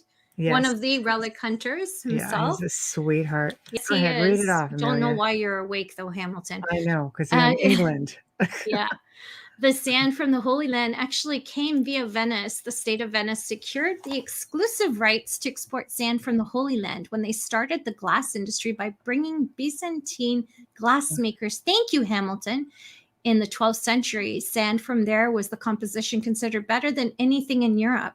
That's what they buried him in. Thank you. Hamilton. Hamilton, I need to buy you a beer when I get to England, of course. Don't get him started. So can we get back to the occult? Why is this so important to people on the outside. I don't want to just go in and say elite, and I just don't want to be poking fingers at everybody, but why do you think this is such a big thing, and why is it being practiced in high levels of society? There we go. We'll just put it that way. High levels of society and wealth, and yes. Do you remember the great industrialist Aristotle Onassis married Jacqueline Kennedy? Jackie O. Yeah, I never understood that, but yeah. Well, he had a famous quote that said, "Getting rich is knowing something nobody else knows." So if you have a way to corner the market, and in his case, he was a shipping magnate, he was able to finance ships at the right time, work with different shipping lines and oil at the right time, and got in there. He knew something somebody else didn't know, and he became fabulously wealthy. Well, if you think about the bloodline families, they have had controlling interests on a number of very essential businesses for generations. Look at banking, how that's been in certain families, how the ownership of our own Federal Reserve in this country is owned by these bloodline families in Europe that we don't even know all their names. Think we know who they are, but for the most part, our financial system got hijacked. And was it Nathan Rothschild? One of them said several hundred years ago, "I care not who makes the laws, just give me control of the money supply and I'll control that country." And oh boy, did they ever do that, just exactly as foretold. So we have this this parasite, and they are the elite, and they wish to retain their control. They don't want to give away their secrets. They don't like competitors. And in some ways, they're burdened by the rest of us, especially when we start waking up and calling a spade, and calling them out on, and many times they're crimes. Yeah, they have acted criminally in this conglomeration of wealth, power, and control. And it's holding the human race back. We have to shake this parasitic entity. It is very similar to the archonic network of these energy vampires. It is a form of vampirism. And isn't it interesting that a lot of the elite are known to do these occultish rituals? Ancient rituals. And some of it even goes into sacrificing humans and blood rituals and a lot of really nasty things we probably shouldn't even talk about. But yes. Everything will be revealed, and a lot of it is going to shock people to the core. Do you believe they are still making these sacrifices today? We're trying to, but we're catching up with them. And there are a lot of groups that are chasing them down. There is a little chapel in the Vatican. Another author with CCC Publishing is Leo Lion-Zagami, and he lived in Rome for many years. And he wrote a tell-all, an expose, and talked about this little chapel of Probiscus right inside Vatican City that had some connections through a tunnel, and they can do everything without ever stepping a foot outside. Absolutely. Absolutely. And so there's a lot of things. I mean, they call people recovering Catholics for a reason, because when they start waking up to a lot of the horrors and a lot of these pedophile priests that just got away and moved from place to place, it's very traumatic. And my own mother and half of my family came out of that. And good thing they didn't force any of that on me or my brother or sister. They just kind of said, "All right, here's a clean slate. You guys figure it out." And I think that was the best way to raise kids. Just no dogma, no Sunday school, no nothing. Just you figure it out. And so what did I do? I got a backpack and I traveled around the world and studied all the religions and cultures wherever I could. And that has given me my worldview. And I do believe that spirituality is as unique as our own fingerprint. I agree. You want to see God? Look in the mirror. You're looking at him. Oh, believe you and me, I'm grateful to drop those 10 commandments. Just saying. It's funny because when in the paranormal, I've broken a few. In the paranormal world, people who look who have alleged demonic attachments or experiences. It's funny because the Buddhists, they don't ever seem to happen to people who have the Buddhism faith. No. They're just so enlightened. Meditation won't allow that. Exactly. They're so enlightened that it's just something that it just doesn't seem to affect them at all. The ones that are affected the most are the Catholics. Yeah. I can say that because I spent 20 years in the field. So much about demons and possession and exorcism. Yes. So isn't it interesting when you call it in? Yes. That's what you get. So be careful what you wish for, because it might come true. I completely agree with that. It's all mindset and manifestation. But the newer generation, I'm pleased to say, because I still have family there, are adopting Buddhism over Roman Catholicism right now. In Italy. Yeah. Right. Wow. Yeah. Well, keep in mind, Buddhism in its purest form is a philosophy. Yeah. It's just a way of living.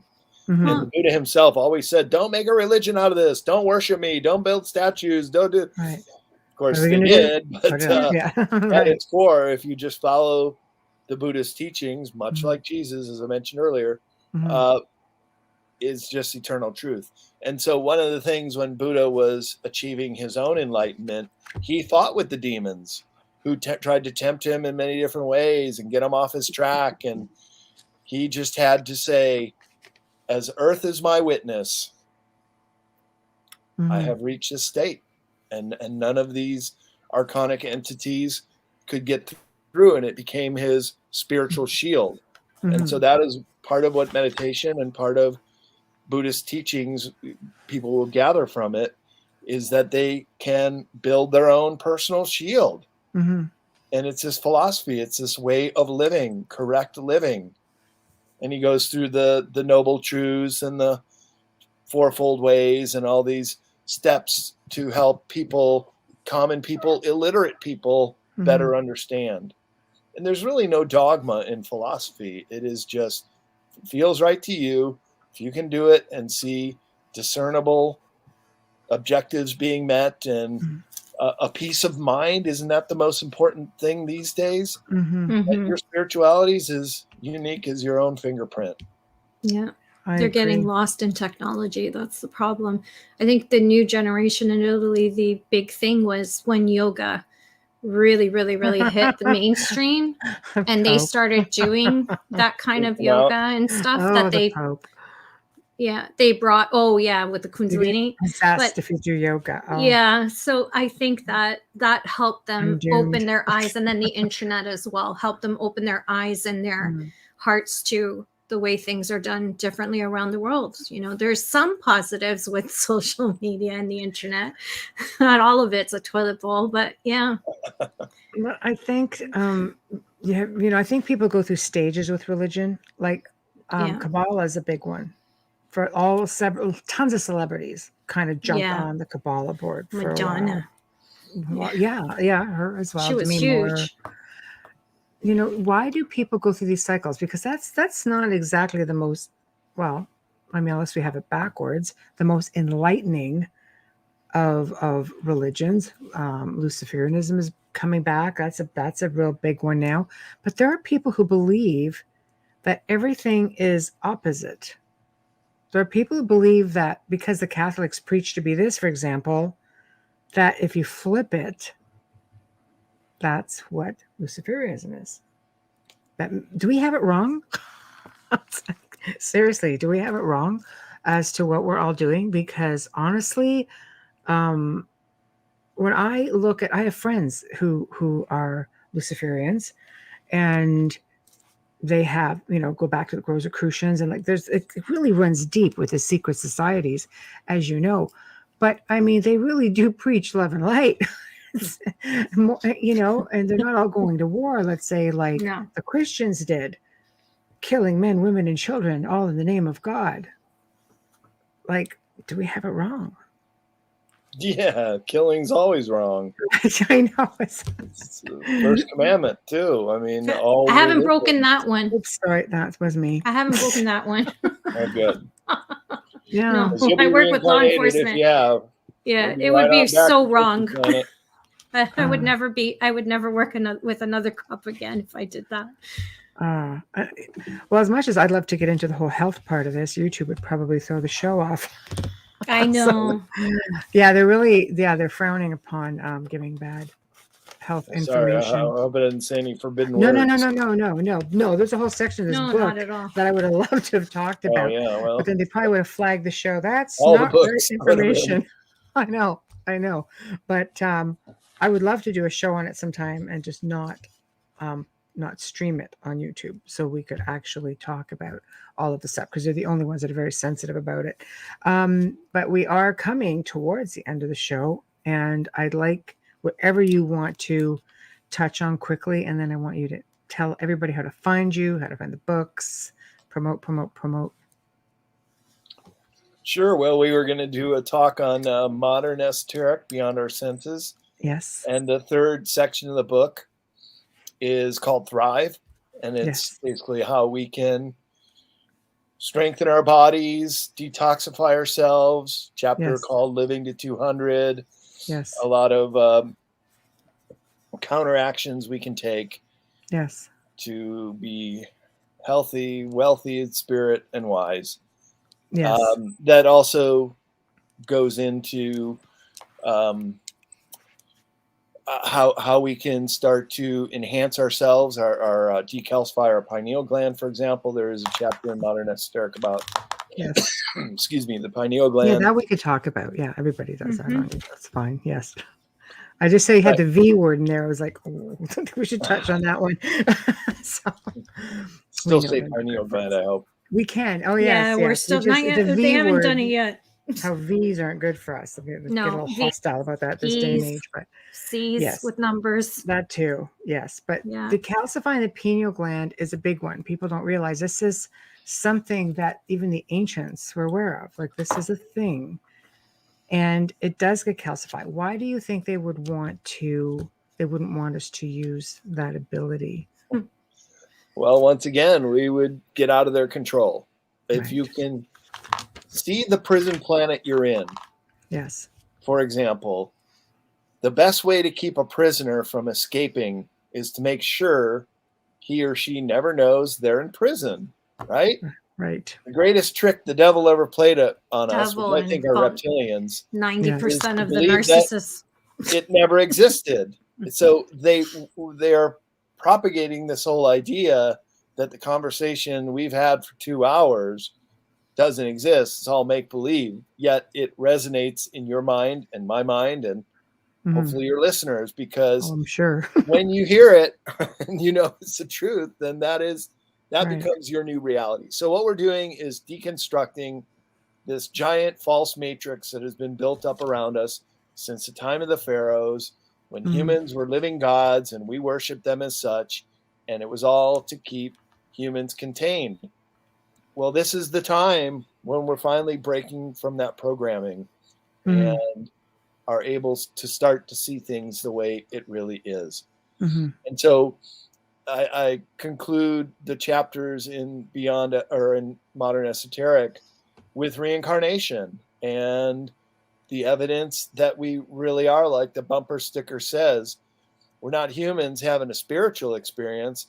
We're all spirits here doing the human thing right now in these bodies. And our time here is very temporary. There are ET races that are very human-like that can live many hundreds of years. And we have that potential too, if we take the right steps to treat this body as a temple and do the very best we can to be in service to all. And every single one of us has a role to play in this. I like what you said, in service to all. Yes. That's the what key, it's all about. It? Because then you transcend all the agendas, all the greed, all those lower emotions that you're never going to have enough, all this scarcity. Right. No. We're just helping each other out as all advanced races do. Even the reptilians do not let any of their own fall between the cracks. Not like humans do. 1 in 5 of us are going to bed starving tonight. Yeah, can't even make a meal. Just hungry again. And but we're a planet that just everything eats everything as well. Like, It's if you think about it. Well, we're only about as good as our lowest common denominator. So for every person that's starving to death tonight, yes, there you go. There's the human race for you. So we have to go beyond this. We got to start taking care of our own, and we got to be good custodians of this planet and restore the healthy vibrancy of Mother Earth, because that too has gone very awry. Do you think that you have ETs reaching out to help with that? Well, I think once these speed bumps have been taken out, and we can really act as we all know we should, that this is going to be second nature. Of course, we're going to do good for the planet, for each other, and for we just ourselves. have to lose the amnesia. Like we're a species with amnesia. Well, that too. Right. And that's why understanding that you're a spirit having the human experience is vitally important. And then you can start to transcend and perhaps not have to come back here. If you kill someone, for example, you will experience all the pain and suffering and all the other negatives, but also all the positives upon your death. It's not St. Peter judging you. It's you seeing what you've done in your lifetime. So that's what I call the real philosopher's stone.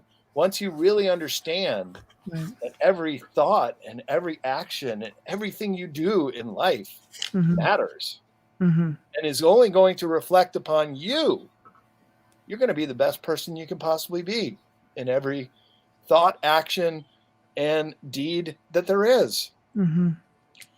True. And that's how we ascend. That's really how the human race comes together, and we break the shackles and escape the prison planet. That's the way out, people. Just told you at the very end there. But yeah, if you want to check out my books, you can go to cccpublishing.com, and if you order books through that website, they come through my office and I can sign copies for people. If you want to know more about me and the projects I'm working on, including my schedule for conferences that I'll be speaking at, including this weekend is my first conference of 2022 in San Jose, California at the Mystical Minds. Ooh, very nice. There Saturday and Sunday, and then next month in Sedona, Arizona, on the spring equinox. 4-day conference. That's where you want to be. Then in Mount Shasta, 4-day conference early That's April. also where you want to be. Another Mount Shasta summer conference in July, and Gaia Sphere in Boulder, Colorado in September. And nice. Los Angeles Disclosure Fest in June. So I think every month I got something going on. Wow, that's nice. Fantastic. A lot to look forward to. Yeah, good for you. That's and fantastic. I love to meet people, and I'll have copies of my books at all those events. So if there's any one of them you come to, please come over, say hi, and we'll chit chat as we're doing tonight. If you're anywhere near the Springs, I have a great restaurant you can go visit. He's also a celebrity chef. He's been on Food Network. So if you're anywhere near Colorado Springs when you're there, let me know and I'll give you all his info. Okay. There you go. There you go. Well, thank you. Yeah. I am just mind blown, and I thank you for coming on, and I'm still making my way through. This will be my second time going through it, but I'm very thorough. I love to research, and I find you miss so much. You go through it one time, and I'm in my second time. I'm like, did I not see this? I'm sure I saw this, but it's fantastic. So I highly recommend all you people listening out there to go out and get these books, and I will be in touch. I'd like to do it again if you're willing to come on and tackle, another one of your books, or we could put something together. And because from what I understand, we are being nominated again for another People's Choice Award. And great. Congratulations. Thank you. You guys are both great. I'd love to come on again. Oh, thank you. Future Esoteric is book 2, and that gets into the alien, ET, disclosure, secret state, and how it all got covered up. Yep. And then we can go into Beyond Esoteric. So we'll save 2 more shows for the 2 more books. I love it. Cool. Sounds good. I love it. So we will definitely do that, because being nominated, even more people come on and listen to see what all the buzz is about. So we'll give it something to buzz about. So thank you very much. And I will be in touch with you. We can look at scheduling, and I will be in touch with you. I'll give you the numbers for tonight. All right. Okay. Thank Look forward you. to doing it again. Thank you Dwayne. guys again for having me. Thank you, Brad. Have a good you day. in the outer realm. It's been a weird, mysterious place, but I think we got through it together pretty good, didn't we? It was awesome. Thank you. No, this is fantastic. We'll see you soon. Thank you. Thank you. Well, everybody, we have come to the end of another fantastic segment. I know it goes by so quick, and I wish we just had another hour. But thank you to everybody in chat room. You guys are fantastic. Thank you to Brad Olsen for just being fabulous. Thank you. Folgers Coffee, of course, for being with us from day one. We thank you. We appreciate you. Dr. Justin Snicker, for providing your voice and your music for our intro and outro. We thank you. Please remember to stop by United Public Radio, or shall I say UFO Paranormal Radio. Subscribe, get a membership, have some fun, look at the hidden content.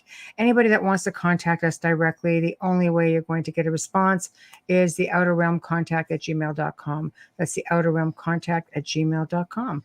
So next week we have Ryan Musgrave Evans returning to the show, talking about crypto terrestrials. I know.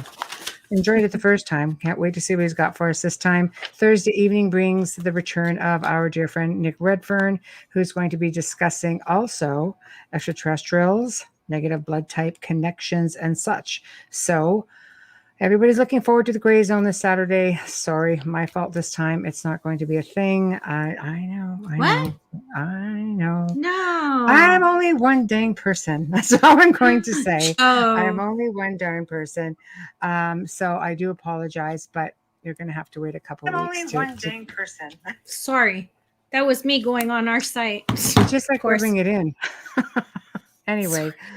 Thank you, guys. Everybody, behave yourselves, and we shall definitely see you next week.